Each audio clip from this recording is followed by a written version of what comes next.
All right, let's go. This podcast brought to you by Sierra Nevada's Oktoberfest beer. It's a collab edition. Storte Becker Braus Specialautenton. I don't know what that means. And as always, the two-time Stanley Cup champion winning Florida Panthers. Pour one out for Barkov. You pour one out, you pour it on the floor? That doesn't make any sense. You pour it in your mouth. Guess who's back in first place? That's right, everybody. Your boy, the Commish, a.k.a. White Lightning. Because I'm skinny and jagged like a lightning bolt. I survived 2 more injuries to barely beat Hunter thanks to Kimani Vidal Sassoon's flowing locks just running it all over the fucking field. He saved me from losing 14 points by playing Caleb Williams over Drake May. But Caleb Williams did fine. He still had a good game. And Hunter, by the way, if you were curious, his fingernails were painted green for that game. Like a bright lime greenish. One step closer. I have Kimani Vidal in 4 out of 4 leagues. You want to know why? It's because I knew. I didn't guess. I knew. Hassan Haskins sucks dick. I actually like Kimani Vidal. I drafted him last year because I thought he was going to do well last year. That didn't work out. Somehow, fucking JK One Leg was able to, keep the job, and Kimani Vidal just never broke out last year. But I like Kimani Vidal. And I thought that he was going to be the guy. It was either neither of them were going to be valuable, or Kimani Vidal was going to be a good fill-in running back for the Chargers. One look. I fucking knew it. Checking around the league. How did everybody else do last week? Somehow Yash won another game, leaving Team Money as sole possession of last place. 2 weeks ago, the Gators won and Yash lost. And then last week, Yash won and the Gators lost. So this week, it's going to go back to the Gators winning and Yash losing. And Billy Napier will get fired anyway. Oh, D-Money might have an easy win if Toby doesn't set his lineup. Riles, too. Riles, you don't want to give Dave an easy win, right?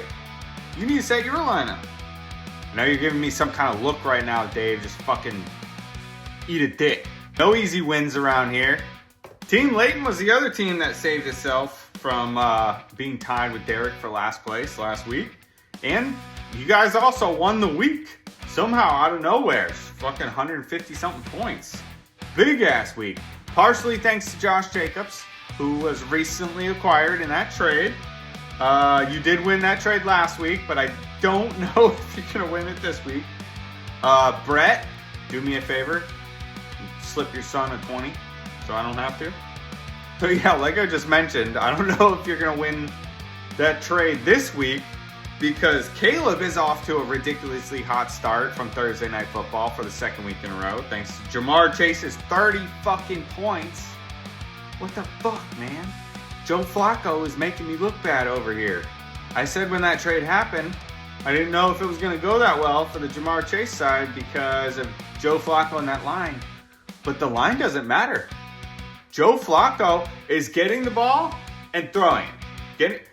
Simple concept, right? Fucking Justin Fields needs to learn this fucking concept. You get the ball and you throw it. Doesn't matter. Is the guy open? I don't know. Jamar Chase was like triple covered during that fucking touchdown. Get the ball, throw it. That's it. TJ Watt doesn't even have time to get around the fucking lineman. Ball's gone. Yeah, I have a hard time thinking that Josh Jacobs is going to outscore Jamar Chase this week, especially because he's already questionable with an illness. But I don't care too much about that. What I do care about is Hunter, man. Hunter, I need you to win this week so that I can win my week and I can have sole possession at 6-1. That'd be real good for me, Hunter, if you could make that happen. I make it sound so fucking easy, but I still have to win my matchup with all these fucking injuries that I have. Maybe Caleb does win. I'm only 20 points ahead of him now. Like, he could easily catch me the way my team's been playing. I got, I'll call it 3.5 players injured now. I got Garrett Wilson, Calvin Ridley, Ricky Pearsall, Tillman is my half, you know, because he was kind of like a late round flyer that I thought could be a flexible wide receiver. But still, it's a lot of injuries. I have 4 teams. I don't think I have a single one that has less than at least 3 players on IR. And none of them have more than 1 IR slot. These are all guys that I'm having to carry because they're, you know, I have too many injured players. Honestly, like, I feel like I say this every year. But this year, for sure, the injuries are the worst I've ever seen. Having to resort to playing Tez Johnson this week.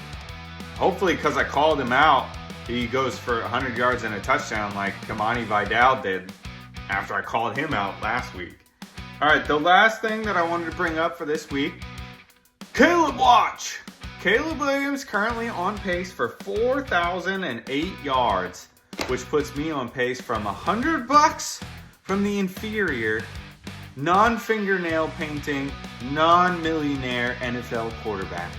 All right, that's it for this week's recap. Good luck in week 7 to everybody except fucking Zach, because I'm playing him. Peace.